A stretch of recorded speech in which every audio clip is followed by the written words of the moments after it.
lose less if you put all your money in the small cap value. And the reason I will not put it all in the small cap value is because human nature would lead her to become discouraged when for 15 or 20 years small cap value is underperforming the S&P 500. But she will have the S&P 500. And she will not know anything about this until she is either 18 or 21 years old. So when the account is opened, we will see how the S&P 500 did and how small cap value did and how the combination did. She will have a real education with her money right there. And the things that stand in the way. The market, I have no worry about the market. I mean, we all may be dust by then, okay? So I don't worry about that. But I do worry about the behavior. Because my daughter and her husband are going to have to do the right things with the money. For my other grandchildren, I set up what are called crummy trusts, which keeps their hands off it until they're 65. But as I thought about it, to be able to have that money compounding in a Roth IRA until she's 65, wow, until she's 95, until she dies. And children being born today, the odds are, and the more money you have, the more likely this is you're going to live to be greater than 100. So this is going to be meaningful money for the rest of her life. And you can see year by year how that combination would have done for the last 52 years. You didn't know you were going to open up that Pandora's box. And we all worry about mistakes. Every time, I grew up in an environment of if you did something wrong, it had to be a serious wrong thing. Smaller wrong things weren't so bad as serious wrong things, but you could get a severe spanking. And as a matter of fact, I didn't even know that he was my stepfather when I was young. And he had this thing that he would spank you until you quit crying. Now that makes you tough. You also become very sensitive to how other people feel. And by that, and I think that's good. I think it helped make me a better salesperson, a better teacher, a lot of things. But I can tell you this, there's nothing that scares me more personally than making a mistake. Any mistake I make becomes a reliving of the punishment. I'm not the only one in this room that has this problem. And there are people in this room that will focus on, like I mentioned earlier, turning the lights off because we're frugal here in this household. Let's act like it. We don't like to make mistakes. And yet the industry thrives off of your mistakes. They do. If you don't make mistakes, Wall Street makes a ton of money. So there is in here somewhere, and I love this quote from Warren Buffett. He said, to be a success, you only have to do a very few things right as long as you don't do too many things wrong. And when I talk to the engineering students at Rutgers next week, I'm going to take them up to 30 different forks in the road that they're going to take either by design or by default. And I want them to do it the right way. What about those of us who follow Jimmy Buffett more than Warren Buffett? That's great, man.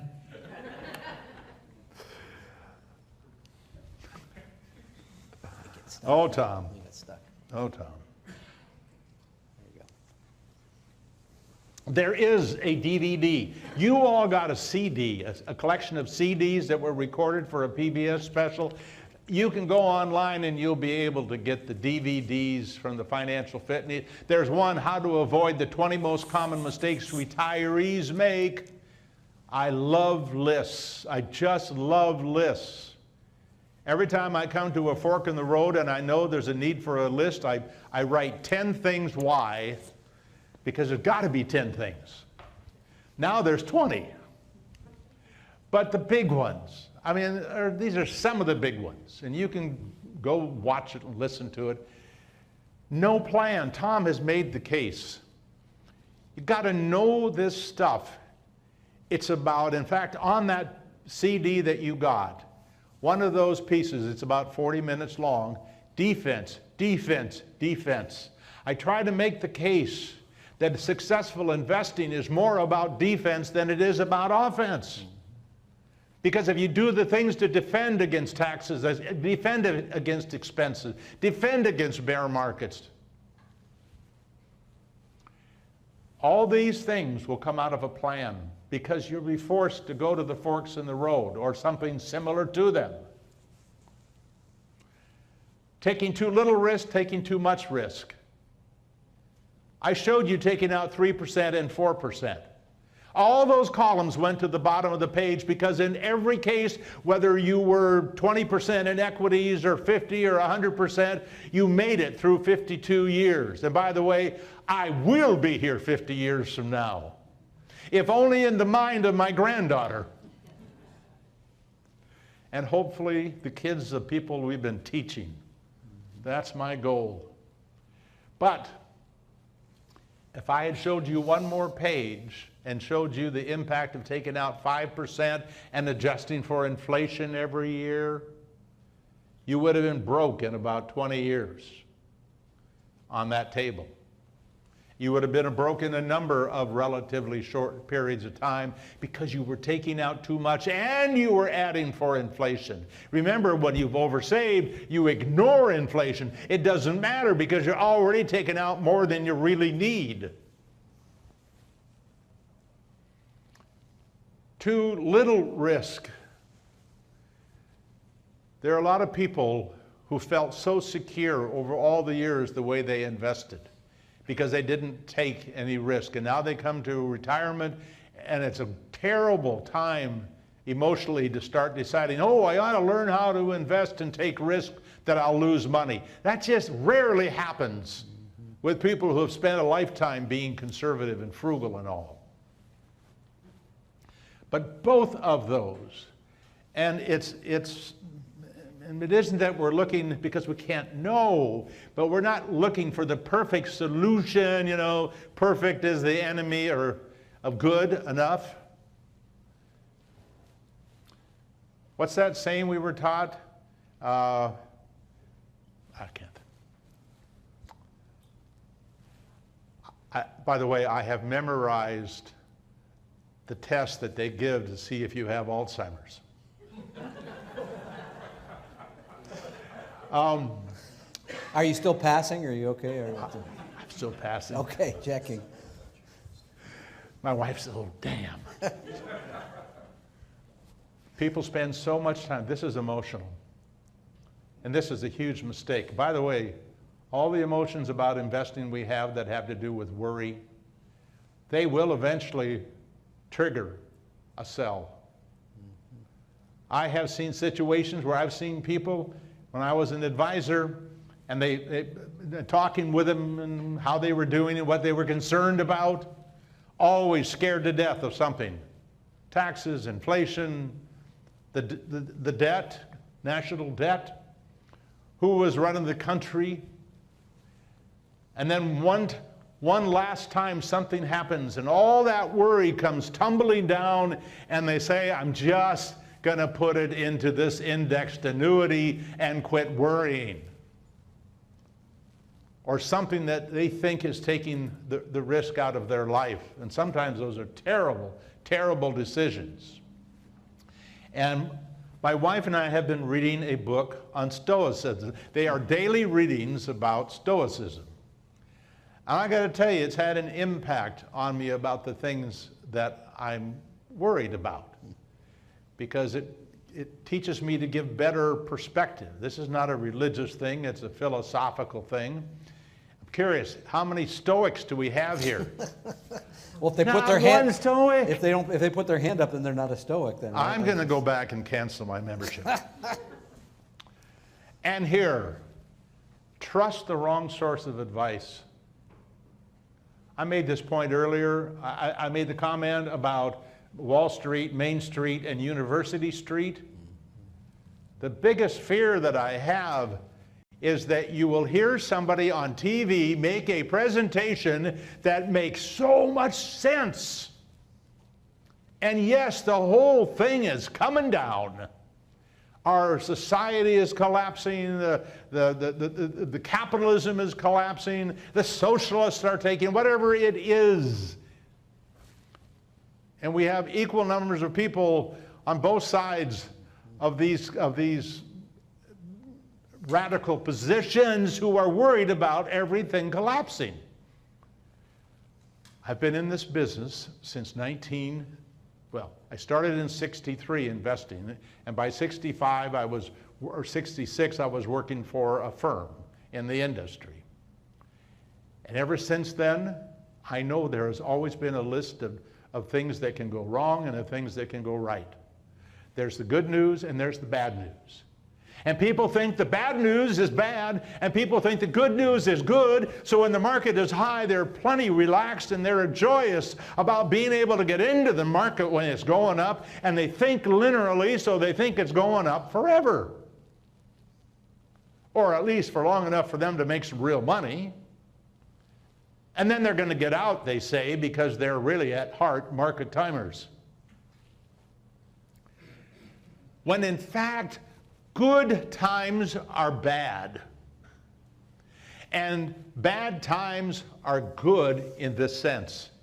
If somebody says, things are terrible, I don't know how they could get any worse, you know that feeling. That is when you're really down. That is the time that the market is probably priced like in 30 and 31 and 32 or 73 and 74, when there actually was the front cover of a magazine, maybe U.S. News and World Report. Death of equities. It was Business Week. Business Week on the front, the death of equities. It was all coming down. It was the end of the market in the 70s. Well, obviously, it turned out it wasn't the end of the market. But these feelings we have when things are good and people say they're great, and they all know, by the way, this is one thing I was taught when I went into the brokerage industry in 1966, that we make the most money when the market is doing well, when the market is high, because you cannot get them to do anything when the market is low. And so if you want to make a living, you better get out there and sell today, because now is when people will buy. Is that in your best interest? Well, not really.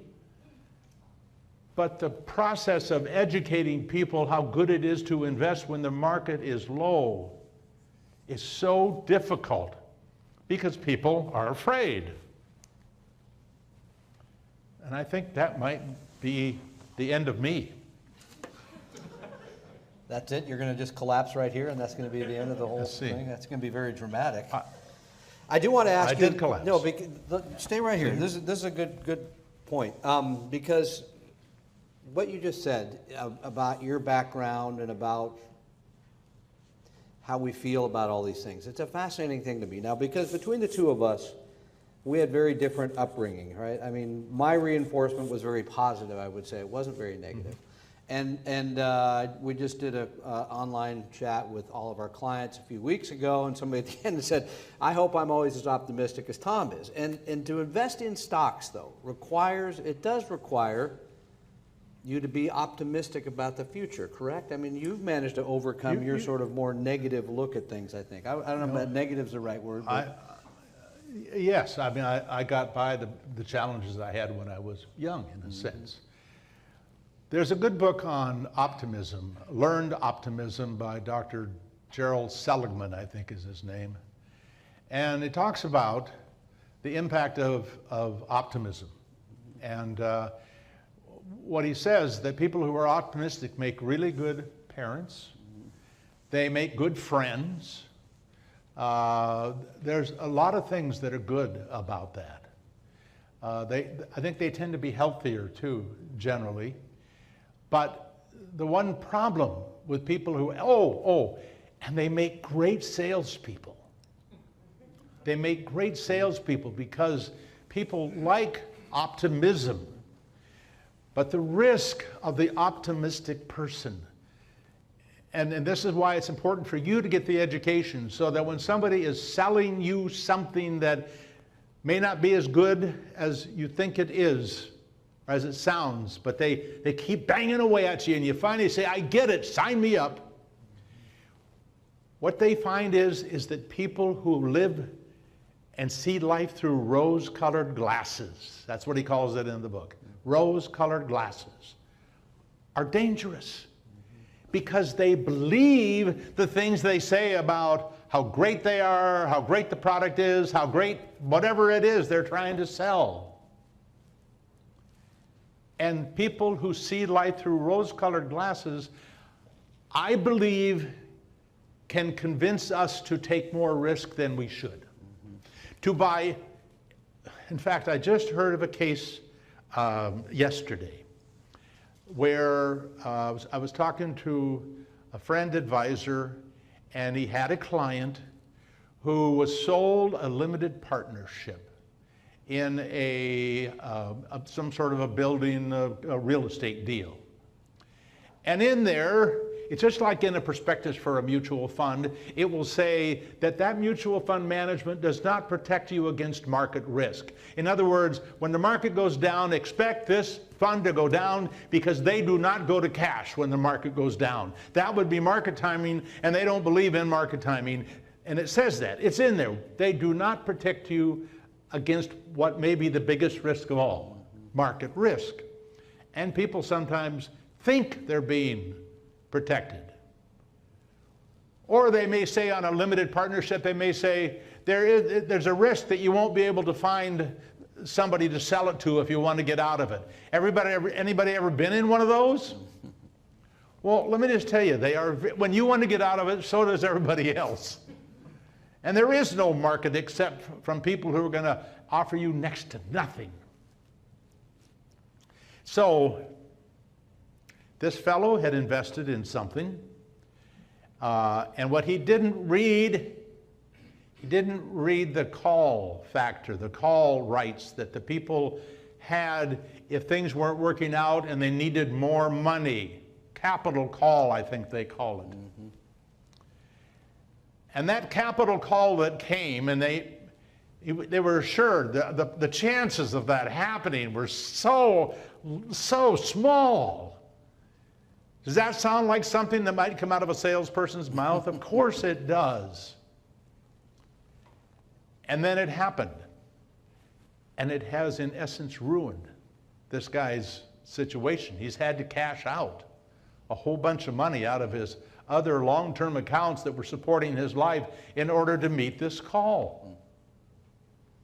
So, and I asked this person, would you ever recommend somebody do it themselves? He's in the industry. He said, absolutely. He said, if that person will do all the things that a good advisor will do to take care of the account forever. That's one of the reasons I have an advisor. I am not forever. I have a slightly 4-year younger wife, but I also have kids and things that are meaningful to me, and charities, and I want somebody to take care of all of this stuff and to know what my wishes are.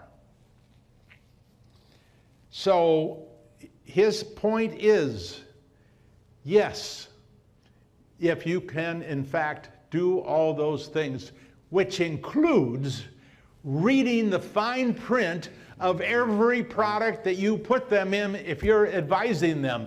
This advisor told me there are some products I read them because some client wants to go in this. I read them and I honestly do not understand them. Which means their client is about to, if they don't take your advice, and you say, look, I really can't make a judgment because this thing is so confusing. And by the way, the more confusing and difficult a product is to sell, the higher the commission is to sell it. Because the people who want to sell that product, they know it's difficult, so they offer very high commissions, sometimes 10, 15%. You know, we know who's getting rich on these things. Anyway, we want you to know, that is what, this is my sales pitch for today. When I started the Financial Education Foundation, and it's there for newly born children. It's right there. To death. Oh, it is right there. We want to teach people the stuff they need to know. Do not call me for the purpose of asking for investment advice. That would be illegal. I'm not licensed. I try to give nudges in the articles and the Q&As that we do. And nudge can be powerful too, I think. But an education is number one. Everything we do is about getting people to take the right fork in the road. Some of those come with enough tables, you don't care. But our job is to assume that every potential reader could be a first time or could be a STEM person who just loves the tables. Anyway, that's what we do, and it's an entirely different business than what Tom and Don and their folks are doing. They are doing the heavy lifting. I don't know if that's true. And by the way, so the foundation is all money either out of your pocket or other people that support it. So Yeah. if you want to help people get educated into the future, you can give it right there, right at the website. That's very right? nice. No, Yeah. so please. And we please do go not, that. I do not take a penny out of it. If you ever watch one of our, where Daryl and Chris are in a podcast or on a YouTube piece with me, these people are also totally volunteer. They are engineers, and they bring so much more than I can to the conversation. So I hope you'll join us. All right, stay right there. We're going to do questions in just a minute. Oh, so good. for those who would like some help, we give you a couple of easy ways to do this, either online. You can go to talkingrealmoney.com and meet an advisor. For those of you here joining us, we give you the nice form I showed you earlier, which I can't find, but it's here. Oh, it's right here. Please fill this out, and whether you want our help or not, by the way, and answer any questions or things you think we could do better here. And for the people online as well, if you want to ask a question, there's a chat box there, but you have to scroll down a little bit, I guess, on the page to get to that. So please do that as well.